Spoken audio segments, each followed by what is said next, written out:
So we finally reached the showpiece event, the Champions League final between Liverpool and Real Madrid in Paris. It's going to be sensational. Can't wait for this game.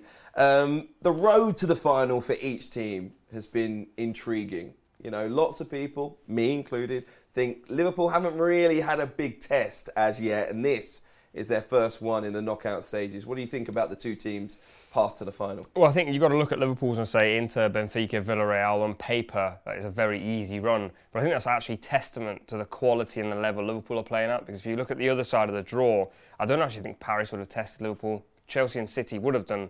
But there's only 3 teams in the world that could potentially test Liverpool over 2 legs. And I was at both the Inter games, and over 2 legs, Inter absolutely maximised everything they had to give. And Liverpool played in third gear. So I think there is an argument to say, yes, Liverpool had the easier run, but then also in Madrid's run, Madrid actually aren't at the peak of their powers, and their Paris, Chelsea, City games could have all ended differently. Yeah. So there's this feeling of like Liverpool had it easy. Madrid haven't had it like overly difficult, but they've kind of just coughed up results wherever they can along the way. Yeah. I think about Real Madrid in their knockout stage games. They weren't consistent in the 2 matches, if you see what I mean. In every single round, one of the 2 games, they didn't play that well, and that will be a worry. I know you all think I'm always down on Real Madrid. I always think they're going to get knocked out. There's no second leg this time around. There's not going to be an exit strategy. They have to perform on the evening. Would you say that the Bernabeu effect has been so big during this Champions League that we've almost forgot about it, that actually Madrid have just put all their eggs into playing at home, and now they're not at home, so they could be in massive trouble, effectively? Yeah, but look, it's the same for the opposition, isn't it? We know how important Anfield is to Liverpool as well, and has been in European competition for them over the last few seasons. So I think, you know, for these major teams with that great European pedigree, playing at home is always going to be a big thing in this competition. But yeah, like I say, I think Real Madrid, if they go into this game and they play like they have done in some of those games on the route to the final, where they've allowed teams to get 2 or 3 goals ahead of them, on aggregate as it was, but on the evening here, that can't happen. If they play like they played in the first game against Manchester City, for example, Liverpool will destroy them. So I think there's less room for error, if you like. I know there's going to be, and I think it does come down to, at times, that sort of mental strength in a fixture of this magnitude. There will be a feeling inside the stadium that it's always going to be on for Madrid, even if they go 2 goals down. That they could still pull themselves back because of what has happened to them so far during this tournament, and the way that the game has been changed by substitutes and the players in their squad in the latter stages. So it will never feel over until that final whistle goes. But I do think it is important that Liverpool make a really strong start here. Like I say, I don't think they've been tested as yet. So I do think there's going to be periods during this game where they're going to have to do a little bit more defending than they usually do, particularly in this competition. But like I say, when the game becomes fractured or when they take over, if they take their opportunities, it's a long night for Real Madrid. I think actually you mentioned experience there, and I think Madrid have dragged themselves over the line with that midfield trio of Casemiro, Modric, Kroos, and then having Camavinga as this sort of trump card that just keeps popping up, as he did against Paris and Chelsea and City as well. For Liverpool, Thiago is going to be fit. From what we know, Fabinho is going to be fit. That third player is an interesting debate, whether you play Henderson or Keita. No. That's not a debate. Who are you going with? You play Jordan Henderson. Right, so absolutely. I'm with you on that completely, but I was basically like going through what Klopp's been doing in these big games, and in the Champions League against Everton, against City, he has been testing this Keita, Fabinho, Thiago midfield. Now that feels like a very risky strategy against Madrid. But then if you look at Madrid's midfield of Modric, Casemiro and Kroos, you're actually thinking, hold on, they're not going to make runs beyond the midfielders, which is what Henderson's really handy for, and they're not going to really test Liverpool in terms of like legs until Camavinga comes on. So maybe actually that Henderson role now could be potentially pushed into Keita, and Liverpool go, let's have our own trump card, let's give this game a run for its money. Or would you say that's well too risky and Madrid have a chance of dominating anyway? I think the likes of Keita will be important, that little bit of dynamism. If the younger players in that Madrid midfield come on, they might start. Who knows, Valverde could get a start in this game. Camavinga off the bench. Then you've got Keita in reserve and you can respond in kind. But I think, look, Kroos likes the ball at his feet. You know, Casemiro likes to break things up. Modric likes to try and run the game and set the tempo of the match. But in Fabinho, in Thiago, who also likes to set the tempo, Jordan Henderson's experience if things start to go wrong for Liverpool to settle things down. His 50th Champions League appearance.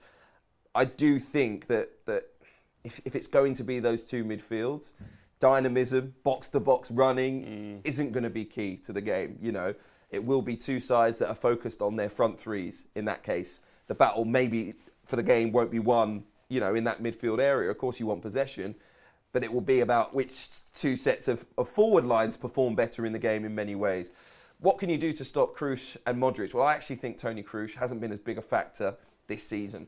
Luka Modric in this Champions League has shown his quality, but he's fed off mistakes from the opposition more so than anything else during this knockout period. Don't give him the ball.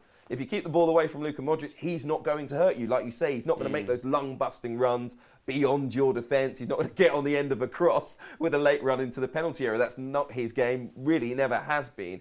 And then, of course, Casemiro, who you can keep away from the ball and you can keep away from affecting the game. We know that Liverpool are more tenacious. Fewer than any other opponents, fewer than any other team. You cannot do more than 10 passes against Liverpool. It's only happened on 4 occasions. A sequence of 10 passes, only 4 occasions against Liverpool so far this season. That is incredible for a team that has gone as far as the final. And it shows us that they break up play really, really quickly. They don't let you get ahead of steam. If you allow the likes of Modric and Kroos to settle on the ball, they can hurt you. And allow Madrid as a team to settle in position, they can hurt you, but in possession. But they're not going to. They're not going to against this Liverpool side who are so good at breaking up play. Fabinho, massive for that. Henderson and the fullbacks as well. They just get into you, don't they? And Liverpool will hurt Madrid in this way. So I think it's going to be a tough, again, it all points to a tough night for Madrid. The thing is, I'm looking at 2018 where Liverpool tried to press the life out of Madrid and they just popped it around. It was like watching a goals, like five-a-side match where you've got these 5 really fit lads playing against 5 really experienced lads and you're just getting popped around. Now, one thing I would say is Kroos and Modric, as you just mentioned, are definitely less mobile than they were back in 2018. And Liverpool's side is completely different. Yeah. If we look at the sides, I mean, I'm looking at the Liverpool bench and I'm thinking, I don't believe a single player on that bench gets into this squad, let alone the first 11. Klein, Klavan, Moreno, Lallana, Emre Can, Dom Solanke. With all due respect to all of them, they're all top footballers, but this Liverpool side is so elite now. The one player that I am looking at that we haven't mentioned is Trent, with obviously Vinicius coming down the other side. I think that area of the pitch could absolutely define the game because Vinicius, even against City, was such a threat, and actually his final product wasn't great on the day. Yeah. If you get Vinicius and Trent in 1v1 situations, probably won't happen as often as we think. I think the perception is that Trent won't be able to handle Vinicius. I don't think he's actually going to be anywhere near him half the time. I think Vinicius is going to be running at Konate, which is probably who will be playing at right centre-back. So then I think actually you're going, it's actually Trent against Mendy, and can Mendy stop Trent? Because Mendy won't get forward as frequently. So there's a battle there to be had as well. And Madrid's team in 2018, I mean, it is an absolute joke. Navas, Carvajal, Varane, Ramos, Marcelo, Modric, Casemiro, Kroos, Isco, Benzema and Ronaldo. It's a better team. It is a better team in 2018 than it is today. That Real Madrid side, for sure. And now, would you say Liverpool's team is a much better team than Madrid's team now? I would. Yeah, I would. Sorry. Liverpool's team now in 2022 is better than Madrid's going into this weekend. Yeah. Yeah, I do. I do think Liverpool have a better side at the moment. They're far more dynamic. You see their performance in the Premier League, the consistency with which they play, chance creation from those fullbacks that you mentioned.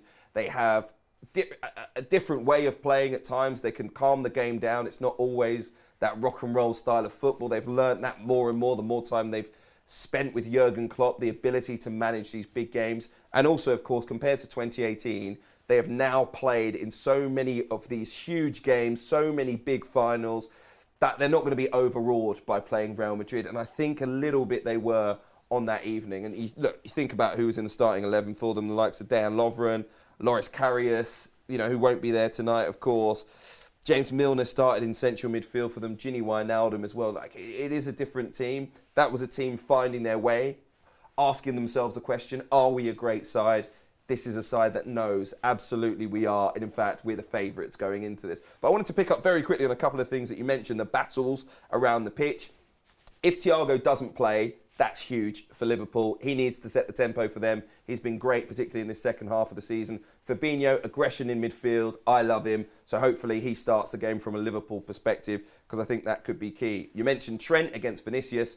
Vinicius, absolutely brilliant in the Champions League. He will have a moment, absolutely. So will Trent Alexander-Arnold, because we've seen the way that he can defend one-on-one at times. He's improved massively, by the way, in that area. So we're not going to be too critical of him. But Vinicius, you're talking about one of the top dribblers in the game, and one-on-one defending is going to be really important. Vinicius might get the best of him once or twice in the game, but will it factor into the end result? Well, if you look at Liverpool's defence as a whole, look at their goalkeeper. You know, once you go past Trent, you've still got a long way to go to put the ball in the back of the net. I think Liverpool are the stronger team here. I think if they go out hard in the first half, they will win this game. I'm just slightly concerned that they maybe were a little bit tired in the past couple of weeks. When you look at Madrid, who were able to rest some players because they won Liga so comfortably.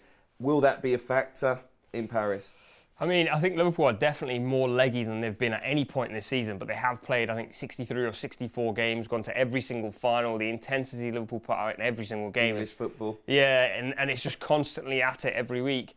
I just think, the other side I look at is Madrid have been able to rest players. Sometimes I think players don't want to rest, because you come into a final and you don't want to be getting caught cold, and Liverpool will look to do that. What's fascinating is you've got Liverpool who will have 20 minutes where they will put the afterburners on and get after Madrid, and Madrid will have 10, 12, 13 minutes where the Madrid factor comes in, because it is just that type of football match as a Champions League final. I think that's where the game is going to be won. If Liverpool can handle Madrid for that 10, 12, 13 minutes, which Paris haven't done, Chelsea haven't done, City haven't done, and I think you were saying before we came on air, if there is a team that will do that, is Liverpool, because Madrid suit this frantic style. When it gets chaos, when chaos happens, Madrid come into life and they can pick teams apart.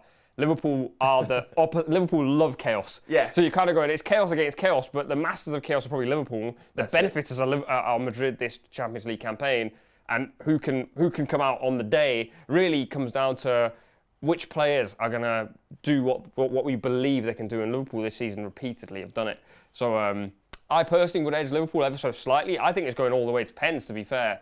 You do? Yeah, I think they'll both go hammer and tong. I think the Camavinga factor is massive for Madrid. They've also got Rodrigo, who we can't sleep on. So, yeah, I've got a feeling for pens. It's just one of those things in my belly. I reckon it'll be pens. What do you think? Do you know what? My gut feeling, the Madrid fans they're gonna be all over the DMs on this one. My really, truly gut feeling is a comfortable Liverpool win. Yeah, I'm going to say 3-1.